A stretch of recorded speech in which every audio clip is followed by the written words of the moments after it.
ఆంధ్రప్రదేశ్ వ్యవసాయ కార్మిక సంఘం కర్నూలు జిల్లాలో జరిగే రాష్ట్ర సదస్సును జయప్రదం చేయాలని కోరుతూ కొత్తపేట మల్లయ్య లింగం భవన్ లో కరపత్రాలను విడుదల చేయడం జరిగింది.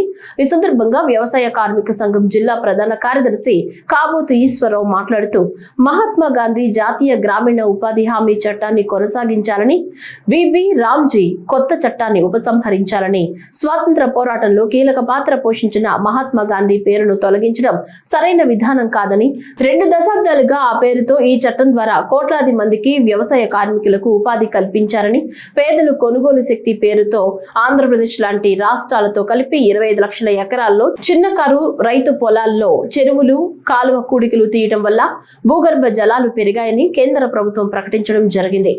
కేంద్ర ప్రభుత్వం 90% నిధులు, రాష్ట్ర ప్రభుత్వం 10% నిధులు పాత చట్టం ద్వారా జరుగుతుందని, ఆ మేరకు రాష్ట్రాలపైన భారం లేకుండా చట్టం ద్వారా పేదలకు ప్రయోజనం కలిగిందని తెలిపారు. ఆంధ్రప్రదేశ్ వ్యవసాయ కార్మిక సంఘం ఆధ్వర్యంలో ఈ నెల 10వ తేదీన కర్నూలు జిల్లా డోన్లో రాష్ట్ర స్థాయి సదస్సు జరగనున్నది.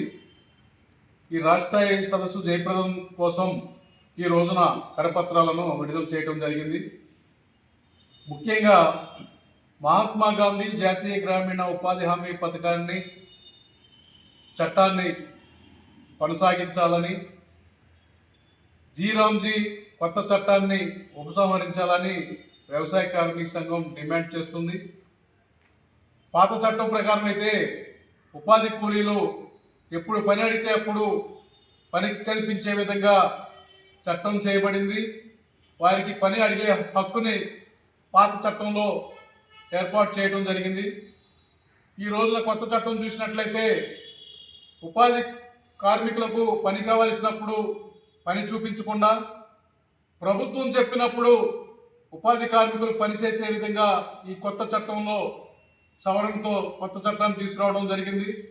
దీనివల్ల ఉపాధి కార్మికులకు తీవ్ర నష్టం వాటిల్లే ప్రమాదం ఉంది. కాబట్టి కొత్త చట్టాన్ని ఉపసంహరించి పాత చట్టాన్ని కొనసాగించాలని వ్యవసాయ కార్మిక సంఘం తరఫున డిమాండ్ చేస్తున్నాం. మన దేశ పిత మహాత్మా గాంధీ గారు దేశ స్వాతంత్ర పోరాటంలో కీలక పాత్ర పోషించినటువంటి మహాత్ముడు.